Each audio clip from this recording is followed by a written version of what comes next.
Here we go again. Evening. Oh, I'm Straw. And I'm not Straw. He's Parker. And together we are the Battle Hammer.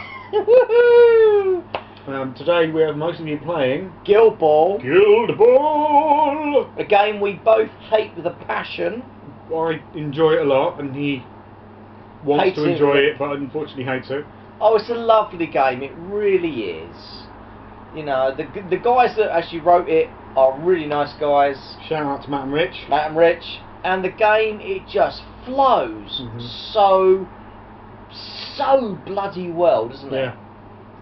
Yeah. I love the way that you can think without being too tactical about it and too like strategic. You can go, I know I want to do this, this and this, which is obviously a strategic thought, but it doesn't feel like you're trying to well, if I can think 18 turns ahead, then maybe I'll manage to pull something off.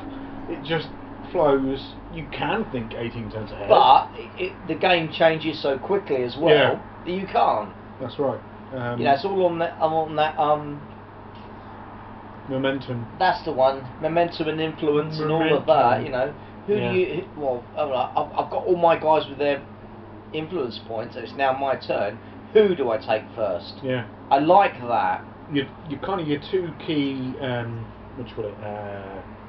Things that you can use. Resources are your influence. At the start of your turn, you're dishing out influence between your characters, which tells them what they can do, what they have the chance to do. So if you've got a lot of influence, you can give them more stuff to do. But there is only so much you can do with the influence points, though, isn't there? You know, you've got your move, because you can advance, or you get to charge. Or charge or pass or hit. Yeah, it's very limited, but you have to think. Yeah. And I can't stress that enough. I mean, these days, with 40k being so fucking plastic, it's ridiculous. Yeah. You suddenly get a game like this that is so refreshing, and I'm not being funny, we are like wetting our pants over this game, because it's just brilliant. Because you can think about the game, you can try to work out tactics. I mean, when the hell did that ever happen in the game? I don't know what Steam Forwards did, but there's that limit of, with 6 players, you've got a certain amount of influence to spend, because they all generate influence and you can spend a different amount. And I'm reckoning if you get all the teams together, it's all about the same sort of influence. Yeah. It works roughly about the same. But when you're dishing it out, you know, I think I can dump it all on this guy. There's not quite enough, is there? No, there's never quite enough, which means it's... But not like, oh, I can't do anything, but more like, oh, I just wish I had a point or two more. Oh, then I could do that. But I think that's the stage where it drags you in, and it's like, oh, if only I could... If I should have done that, and maybe if I'd have done that, It kind of reminds me of a video game, which I know Matt has worked on. Matt's worked on video games, but it's that stage where you come like, if only I was a level higher, then I could do this. So you move up to the next level, you go to the next dungeon, and you build yourself up. Oh, well, if only I had an extra such and such sword, then I could do this. Right, so you go to this place, you get this. Well, if only I had this thing, and I could do that. It has got that feel about it. It has. The way you especially if you accidentally take the wrong person first. Yeah. Oh, shit, no, I should have done her first, so that could have done that, and that could have done that, and then that would have done that. It doesn't work like that. The way that the influence and your activation order, you know, I can dish out influence and do these things because he's got 3 influence, so he can do an attack and a charge or whatever it is, charge and attack, and then he's got 2 influence, so he can sprint or whatever. But then you've really got to think about, if he goes, then that means you get a go, and then I can get a go, which might cancel out effectively that go, and such and such. Which I think is really interesting. And then all of a sudden, Ball will stomp in, and stomp all over you. Ball usually stomps in and stomps over everyone because he's awesome. We like Ball. Morticians, very, very hard to play, but I'll tell you what, I'm going to persevere with them because I am going to win with them. Yeah, I mean, having watched you play, and I don't mean this in a negative sense against you.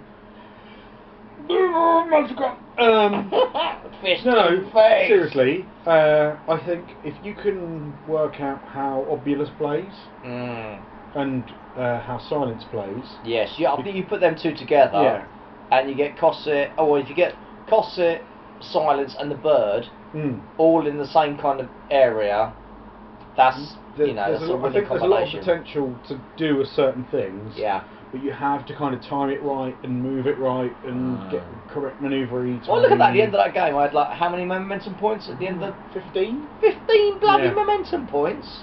And that was an interesting thing, that he was within the concept of the game doing better, but I had more victory points. The amount of shots I had on goal as well. Cosset, learn to kick a fucking ball, you bitch. Yeah, that's better. Oh, 2 games now she's let me down. But like right in the moment where she could have nearly won as well. She's a complete psycho, and I love her. I love her for the psychoness. I genuinely feel bad for her. No, I don't. Yeah, no, I don't. No, you don't. I think the advantage, I will have a short-term advantage playing as the butchers, where you haven't got to think, you just hit. Well, I think it's more who you hit than just hitting. I think if you can take out the right people. Yeah. And get your points going up, you can be like, oh, I've taken out that guy, I've taken out that guy, right, and then you can't pass here, and then, you know, potentially, I think it's more interesting than just, wow. But, you know, if there had been points for holding on to the ball, you'd have got it. I'd have won the game hands down. You didn't. Shut up! But you didn't. Fuck off. So anyway. But, yeah, I won with no goals scored by either side. But I like that, not because of any other reason, but because if I was playing against, say, the Fishermen, who are clearly a lot better at scoring, and quicker, and everything else, that's what they play, then from my point of view, I can't do this and can't do that, so I can't win. The end. I'm looking forward when the candlestick makers turn up. Yeah. Because that's the guild I'm going for. Candlestick makers. Candlestick makers. We haven't got any bakers either, have we? Not yet. Dudes, come on! Butchers, bakers, candlestick makers. Oh, that's got to happen. It's got to happen. It has to. Because the hunters are coming in season 2. Okay, that's November, isn't it? Yep, with their 40mm, potentially bigger than 30mm base mascot. Yeah, but haven't the engineers got the big bugger with the 50mm base? That's not a mascot, but yeah, no, he's got Colossus. Mascots? The hunters are coming in with a mascot with a 50mm base, or 40 to / bigger than 30. Big Bear? That's what I'm big thinking. Bear? I'm thinking a Big Bear. That'd be quite terrifying, wouldn't it? Because yeah, mascots are quite fun. You have to call it Chewy for some reason. I mean, there's a brilliant bit in the game. Today was the first time we played 2 proper full games. Yeah. And with all the players. So good. Even I liked it and I lost against it. So good.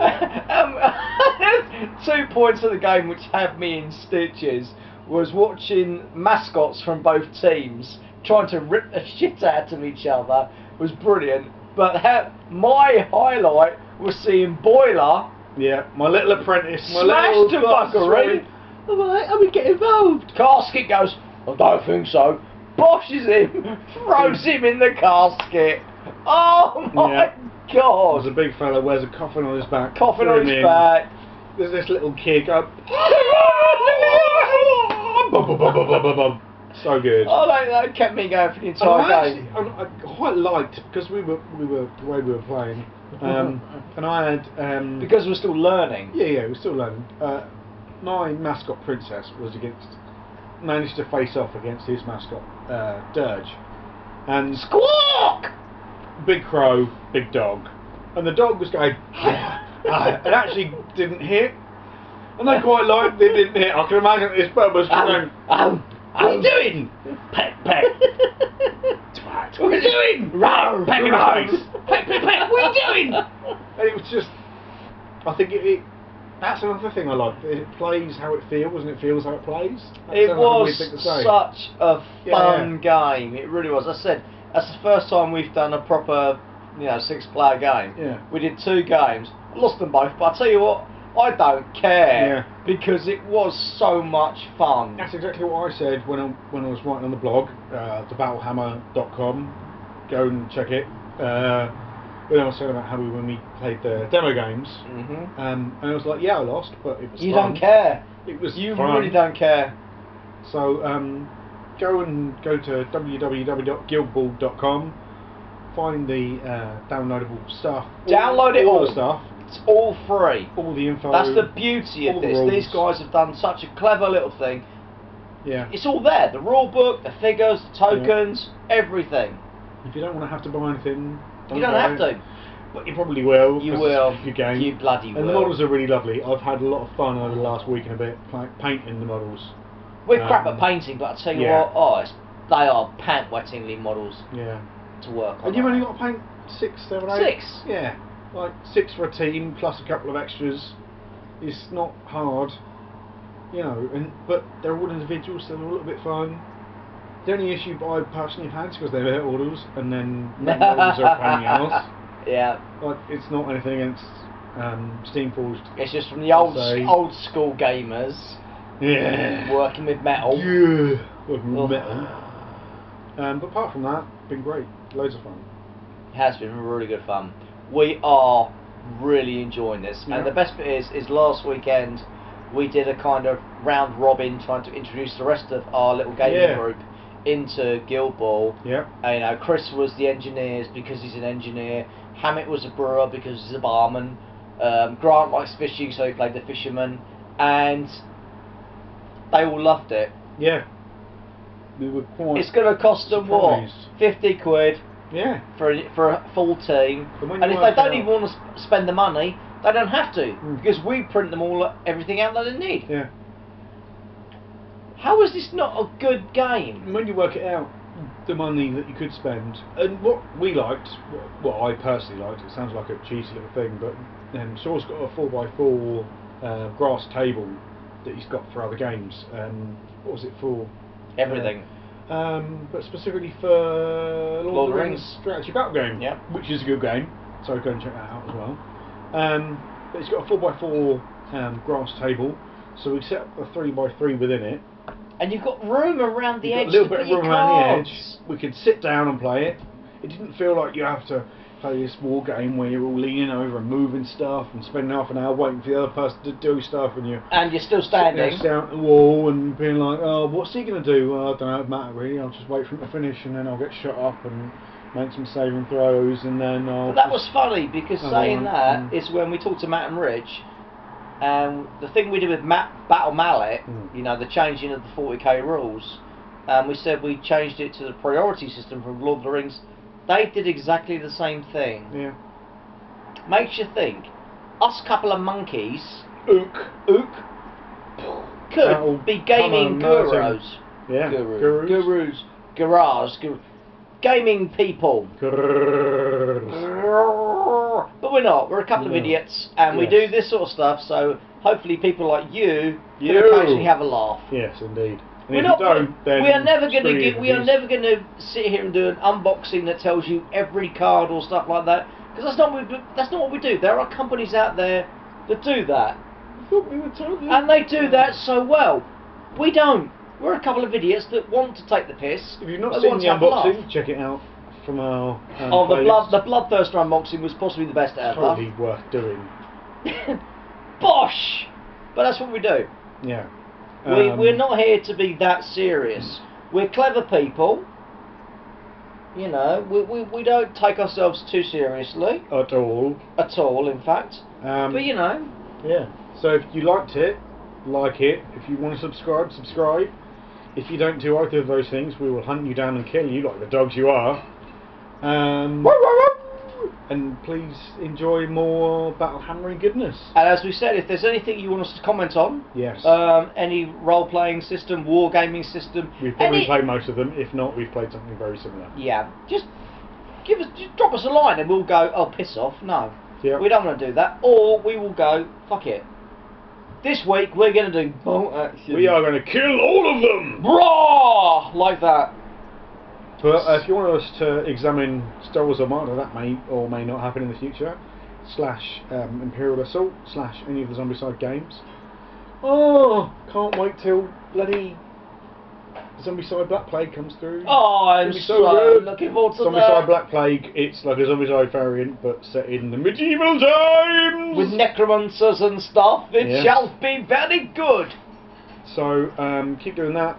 Thumbs up. Check on check the Kickstarters for that, because that's coming up. I think it's the end of this month or start of next month. But that one, that's good. We got the zombie side stuff because it is such a good game. So this time I'm going to be the one who stands up and gets out of the way and makes him look awkward. Oh, are you? It might be for too long. Off you go. Well, I sit here and go. What do I? Thank you, babies. See you next time, guys. Cheers.